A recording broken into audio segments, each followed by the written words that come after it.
अस्सलाम वालेकुम। तो आज का हमारा टॉपिक है हुक्स लॉ।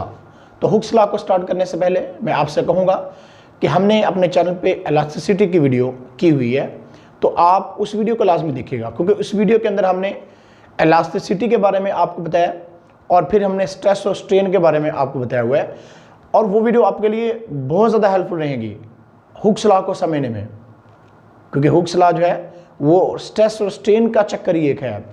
तो इसलिए आपने उन वीडियो को लाजमी देखना है, मैं डिस्क्रिप्शन में उसका लिंक भी दूंगा। तो स्टार्ट करते हैं हुक्स लॉ को।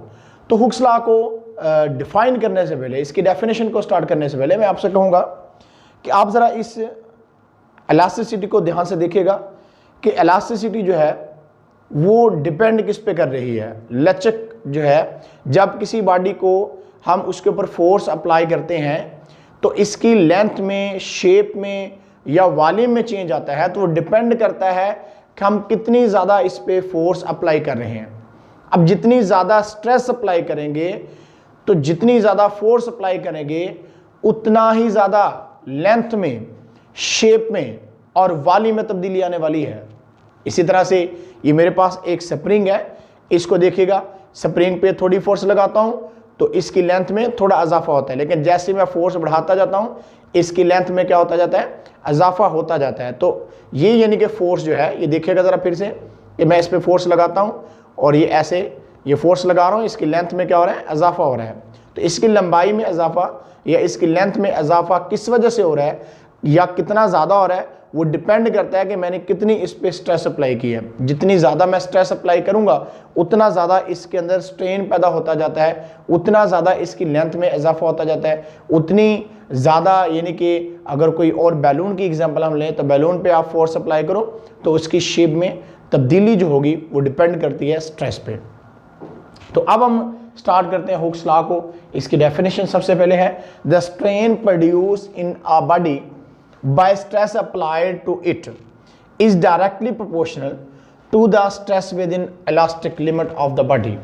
हुक्स लॉ हमें स्टेट करता है कि स्ट्रेस जो होती है वो डायरेक्टली प्रोपोर्शनल टू स्ट्रेन होती है, या जब किसी बॉडी में स्ट्रेन पैदा होता है तो वो हमारी अप्लाई स्ट्रेस जो होती है, जो हम स्ट्रेस उसके ऊपर अप्लाई कर रहे होते हैं, उसके वो डायरेक्टली प्रोपोर्शनल होता है। यानी हम यहाँ पे जो एक कंसिडर किया हुआ, एक हमने स्प्रिंग लिया हुआ है और उसके साथ कुछ वेट हैंग किए हुए हैं, ये इसका पॉइंटर है जो इसकी डिफरेंट पोजीशन जो आपको यहाँ पे दिखाएगा। मैं इसको आपको परफॉर्म करके भी दिखाता हूँ, मेरे पास ये इंस्ट्रूमेंट मौजूद है। तो बहरहाल मैं बात ये कर रहा था कि हुक्स लॉ जो है वो हमें स्टेट का कर रहा है। हुक्स लॉ हमें स्टेट करता है कि स्ट्रेस जो होती है वो डायरेक्टली प्रोपोर्शनल टू स्ट्रेन है, यानी किसी बॉडी के अंदर जो स्ट्रेन प्रोड्यूस होती है वो डिपेंड करती है स्ट्रेस पे। अब जितनी ज़्यादा स्ट्रेस आप अप्लाई करोगे उतना ज़्यादा स्ट्रेन पैदा होगा।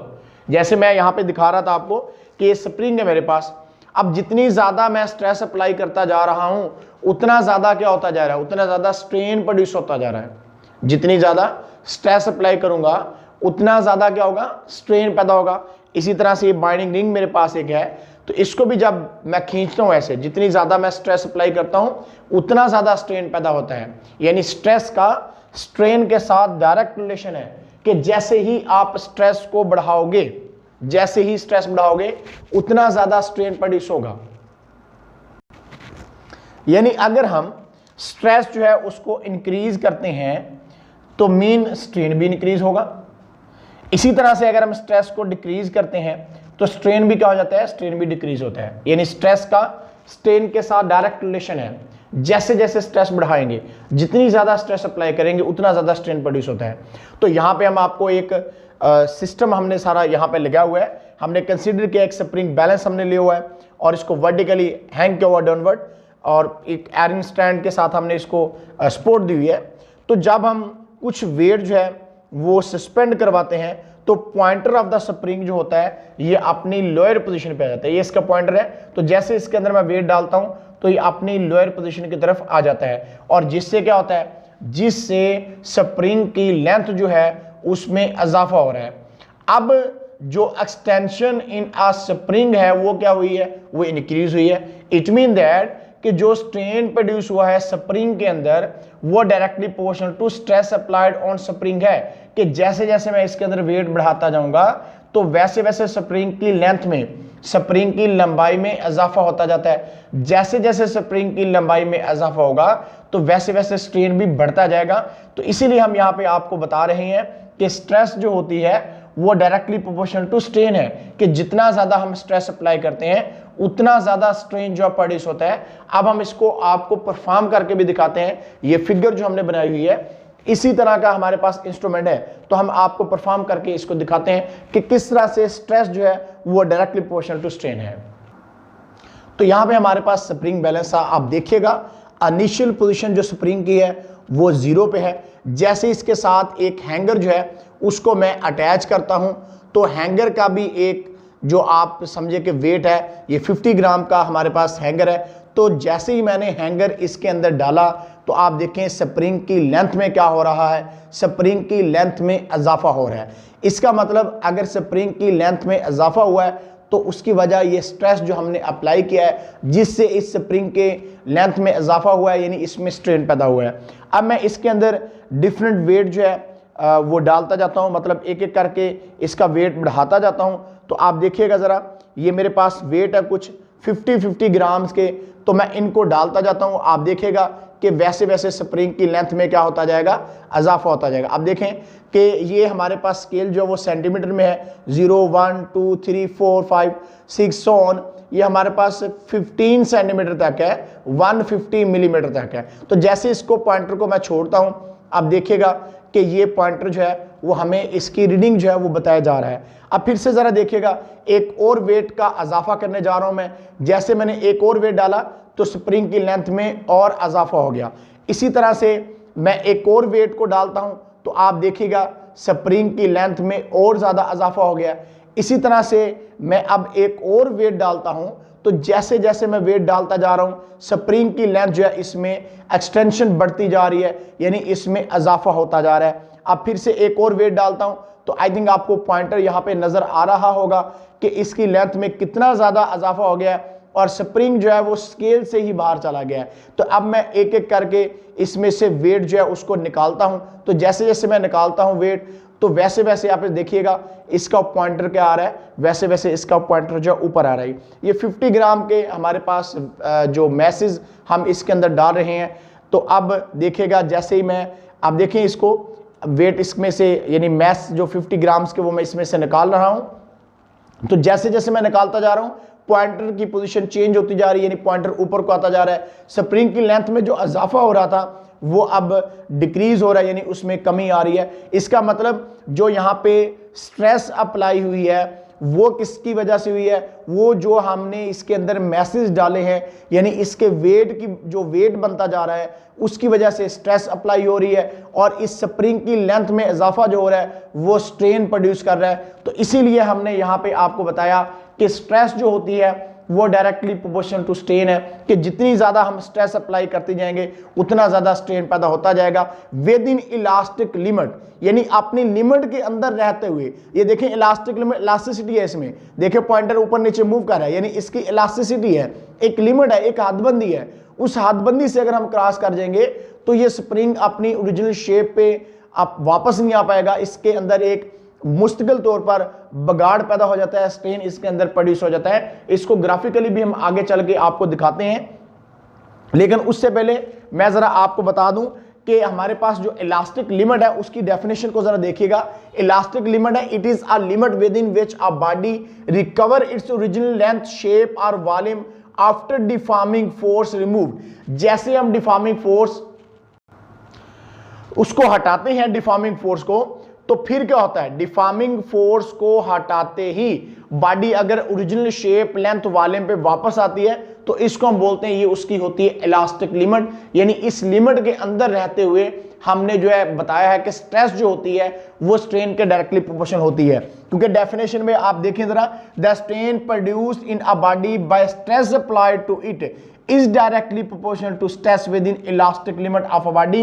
इलास्टिक लिमिट ऑफ बॉडी यानी बॉडी का लिमिट के अंदर है ना, एक हदबंदी के अंदर रहते हुए हम कहते हैं कि स्ट्रेस जो होती है वो स्ट्रेन के क्या होगी, स्ट्रेस स्ट्रेन के डायरेक्टली प्रोपोर्शनल होगी। और जैसे हम स्ट्रेस अप्लाई करते हैं due to weight stress apply होता है, जब स्ट्रेस अप्लाई होगा तो इस वजह से क्या होगा, इस वजह से स्प्रिंग की लेंथ में इजाफा हो रहा है जो कि स्ट्रेन प्रोड्यूस कर रहा है स्प्रिंग के अंदर। कि जैसे मैं फिर से देखिएगा जरा, इसके अंदर मैश को मैं एक मैश डालता हूं, देखें इसकी लेंथ में क्या हो रहा है, इजाफा हो रहा है। स्प्रिंग की लेंथ में इजाफा स्ट्रेन है और वेट की वजह से जो फोर्स लग रही है इसको हम किसका नाम दे रहे हैं, फोर्स पर एरिया जो होता है वो स्ट्रेस होती है, तो इसको हम स्ट्रेस का नाम दे रहे हैं।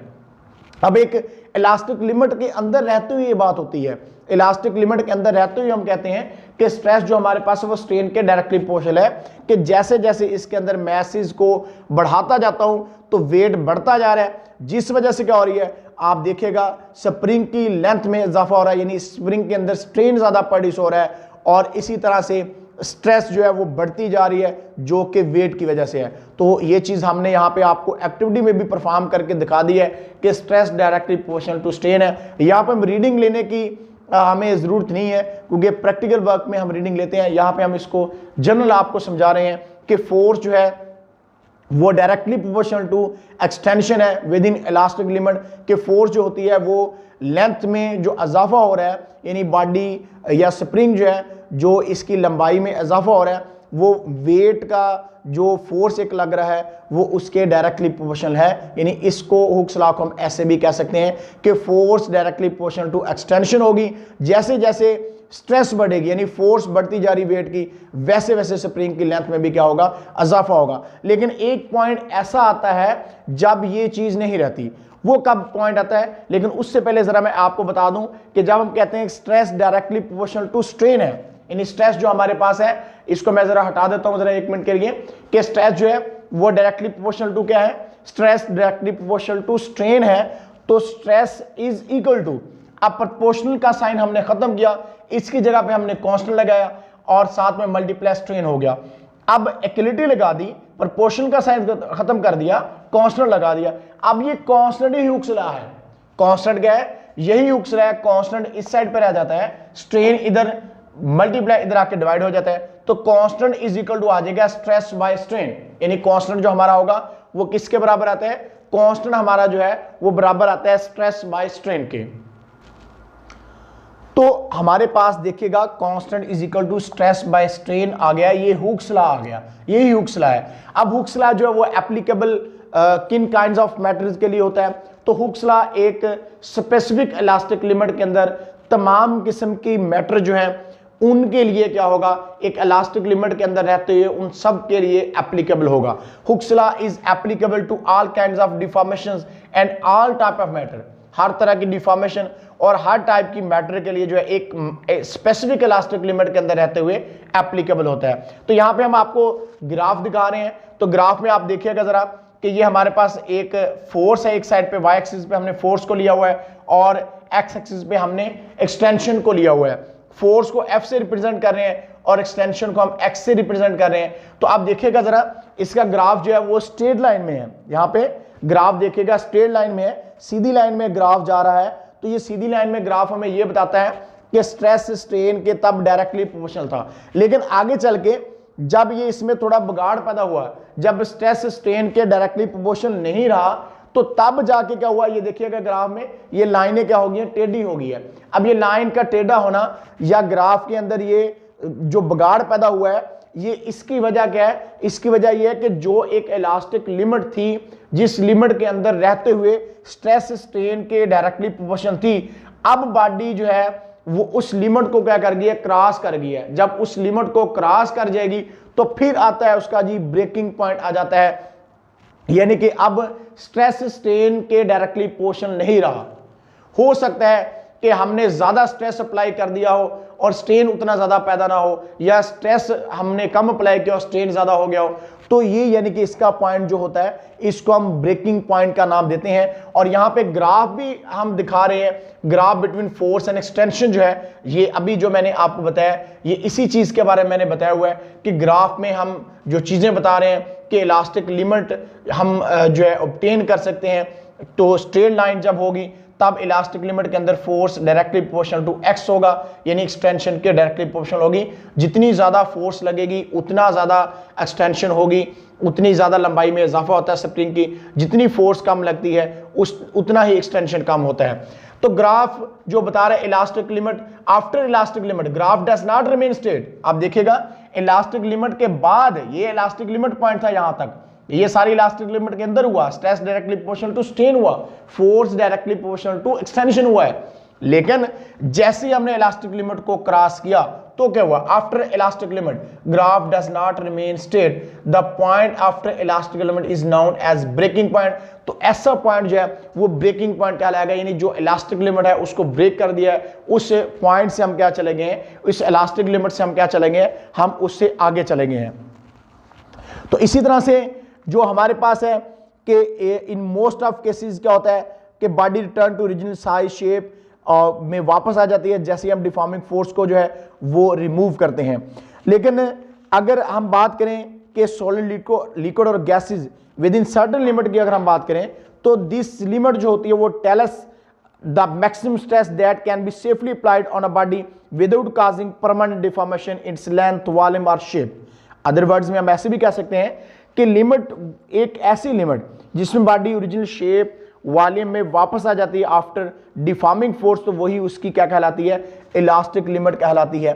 When stress cross this limit, जब स्ट्रेस जो है वो उस लिमिट से क्रॉस कर जाती है तो उस बॉडी के अंदर क्या हो जाता है, परमानेंटली आप कह सकते हो कि एक डिफॉर्मेशन पैदा हो जाता है। जैसे यहाँ पे हम ग्राफ में भी आपको दिखा रहे हैं कि स्ट्रेट लाइन ग्राफ जो यहाँ तक इलास्टिक लिमिट के अंदर हमें बताता है कि स्ट्रेस स्ट्रेन के डायरेक्टली प्रोपोर्शनल है, लेकिन जैसे ही इलास्टिक लिमिट को हमने क्रॉस कर गए हैं तो अब जो है अब ऐसा होगा कि डिफॉर्मिंग फोर्स के हटाने से बॉडी ओरिजिनल शक्ल में, ओरिजिनल शेप में, लेंथ में जो है वापस नहीं आती। जैसे स्प्रिंग पे मखसूस हद तक मैं फोर्स लगाता हूं तो स्प्रिंग देखिएगा अपनी पोजीशन पे वापस आता है, लेकिन अगर इसमें बहुत ज़्यादा फोर्स अप्लाई कर देता हूं, आप ज़रा देखिएगा ध्यान से कि स्प्रिंग के अंदर डिफॉर्मेशन प्रोड्यूस कर दिया मैंने। ये देखिएगा कि स्प्रिंग अभी आपके सामने था और इसके अंदर मैंने डिफॉर्मेशन प्रोड्यूस कर दिया और स्प्रिंग मुस्तकिल तौर पर अपनी जो एक उसकी शेप थी उसको खो गया है और इसकी लेंथ में देखिए आप कितना ज़्यादा इजाफा हो गया है। तो लंबाई में इजाफा जो है हमारे पास वो देखिएगा इसकी लंबाई में कितना ज़्यादा इजाफा हो गया। ये छोटा सा स्प्रिंग था लेकिन इसकी लेंथ में कितना ज़्यादा इजाफा हो गया। तो अब मैंने बहुत ज़्यादा फोर्स अप्लाई कर दिया, बहुत ज़्यादा स्ट्रेस अप्लाई कर दिया और जिसकी वजह से ये इलास्टिक लिमिट इसका जो पॉइंट था उसको ये स्प्रिंग क्या कर गया, उसको क्रॉस कर गया। जब इसने इलास्टिक लिमिट पॉइंट को क्रॉस किया तो अब इसके अंदर डिफॉर्मेशन जो है वो परमानेंट हो गया है, जिस वजह से ये अब अपनी ओरिजिनल शेप, लेंथ और वॉल्यूम जो इसका था उस पे इसने वापस नहीं आना। तो इसी को बोलते हैं कि डिफॉर्मेशन फोर्स है, यानी जिसने मुस्तकिल तौर पर बिगाड़ पैदा कर दिया, यानी इसको परमानेंट डिफॉर्मेशन, इसको आप ऐसे बोलेंगे तो ज्यादा बेटर रहेगा, परमानेंटली डिफॉर्मेशन हो गया, यानी मुस्तकिल तौर पर इसके अंदर बिगाड़ पैदा हो गया कि अब भी अपनी ओरिजिनल शेप पे वापस नहीं आएगा। अब मैं वीडियो के लास्ट में आपको फिर से ज़रा हुक्स लॉ की एक्टिविटी को फिर से परफॉर्म करके दिखाने की कोशिश करता हूं। आप देखिएगा ज़रा कि इसमें स्ट्रेस जब हम बॉडी पे अप्लाई करते हैं तो वो स्ट्रेन के डायरेक्टली प्रोपोर्शन होता है। मैं इसके अंदर फिर से मैस डालूंगा तो जिससे वेट बनेगा और ये आपको यहाँ पे दिखाई देगा। अब देखिएगा मैं फिर से इसको स्प्रिंग बैलेंस को आपके सामने लेके आऊँ ताकि आपको वीडियो के एंड पे जाते जाते आपको ये चीज़ दिखा दें कि स्ट्रेस स्ट्रेन के डायरेक्टली प्रोपोर्शन ही होता है। आप देखिएगा ज़रा इसमें कि हमारा पॉइंटर जो है वो इनिशियली कहाँ पे है और बाद में कहाँ पे मूव करके चलता है। तो जैसे मैं इसमें ये देखिए मैं मैस बाहर निकाल लेता हूँ जो एज ए वेट के तौर पर यहाँ पे एक्ट कर रहा है। अब देखिए मैं इसके अंदर वेट डालता हूँ तो इससे क्या हुआ, वेट डालने से स्प्रिंग की लेंथ में इजाफा हो रहा है। फिर से देखिएगा ज़रा, वेट डालने से स्प्रिंग की लेंथ में इजाफा हो रहा है। बेसिकली मैस है लेकिन फोर्स ऑफ ग्रेविटी इसको नीचे को खींच रही है, जी की वैल्यू साथ मिल रही है तो इसलिए वेट बन जाता है। तो जैसे जैसे स्ट्रेस बढ़ता जा रहा है, यानी वेट जो है एज ए स्ट्रेस के तौर पर यहाँ पे एक्ट कर रहा है, जैसे जैसे वेट बढ़ता जा रहा है वैसे वैसे क्या हो रहा है, वैसे वैसे यानी कि इसके स्प्रिंग के अंदर स्ट्रेन जो है वो प्रोड्यूस होता जा रहा है। फिर से देखिएगा एक वेट और मैंने डाल दिया है तो आप देखें कि इसकी लेंथ में कितना ज़्यादा इजाफा हो गया, यानी इसमें ये इलास्टिक लिमिट के अंदर ही है अभी। कि जैसे मैं इसको निकाल के ऐसे करके इन बेसिस को निकालता हूं, आप देखिएगा इलास्टिक लिमिट के अंदर ही है स्प्रिंग ऐसे ऐसे अपनी मीन पोजीशन जो है उसके इर्द गिर्द वाइब्रेट करेगा। लेकिन जब परमानेंटली डिफॉर्मेशन जैसे स्प्रिंग में आपको मैंने दिखाया भी था, तो परमानेंटली अगर इस तरह से स्प्रिंग के अंदर डिफॉर्मेशन जो है वो प्रोड्यूस हो जाता है, स्प्रिंग अपनी ओरिजिनल लेंथ शेप और वाले पे वापस नहीं आता। ये यही स्प्रिंग था जिसको खींच के मैंने इतना बड़ा किया और ये अपनी ओरिजिनल शेप पे वॉल्यूम लेंथ पे क्या हुआ, वापस नहीं आया। तो लेकिन ये देखिए अपनी मेन पोजीशन पे ऑसिलेट कर रहा है, तो इसका मतलब ये अपनी इलास्टिक लिमिट के अंदर है। और हुक्स लॉ भी हमें यही कहता है कि इलास्टिक लिमिट के अंदर रहते हुए बॉडी जो है उसके अंदर जो स्ट्रेस या उसके अंदर जो स्ट्रेन प्रोड्यूस होगा बाय स्ट्रेस के अप्लाई करने से वो डायरेक्टली प्रोपोर्शनल होगा स्ट्रेस के, और स्ट्रेस इज इक्वल टू होगा कांस्टेंट मल्टीप्लाई स्ट्रेन आ जाएगा, और constant is equal to stress by strain. तो ये हुक्स लॉ होता है। आप देखिएगा बड़ा ही खूबसूरत लॉ ये है, ये फिजिक्स में एक बुनियादी अहमियत का अमल ला है। देखें किस तरह से स्प्रिंग अपनी मेन पोजीशन के इर्द गिर्द वाइब्रेट कर रहा है। एक बहुत ही खूबसूरत मंजर आपको वीडियो में यहाँ पे नजर आ रहा होगा कि स्प्रिंग कैसे ऑसिलेट, यहाँ पे देखिए कैसे ऑसिलेशन वेट के अंदर हो रही है, बार बार अपनी मेन पोजीशन पे वापस आ रहा है, जा रहा है, ऊपर नीचे हो रहा है। तो इस तरह से जैसे जैसे ये अपनी ऑसिलेशन जो है उसको जारी रख रहा है, तो आपको समझ आ रही है कि ये इलास्टिक लिमिट के अंदर है। लेकिन अगर मैं इसमें बहुत ज्यादा वेट डाल देता, तो जैसे स्प्रिंग आपको पहले दिखाया, तो डिफॉर्मेशन परमानेंटली उसके अंदर प्रोड्यूस हो जानी थी और इलास्टिक लिमिट को क्रॉस कर जाता है, तो उसको ब्रेकिंग पॉइंट बोलते हैं। तो तब चीज जो है वो बॉडी जो है अपनी ओरिजिनल लेंथ शेप और वॉल्यूम पे जो है वापस नहीं आती। तो हुक्स लॉ बहुत इंपॉर्टेंट है एग्जाम के पॉइंट ऑफ व्यू से, तो इसको अपने अच्छी तरह से समझना है और इसको अपने अच्छी तरह से तैयार करना है। तो आज के लिए इतने ही, फिर मिलेंगे इंशाल्लाह, तब तक अल्लाह हाफिज़।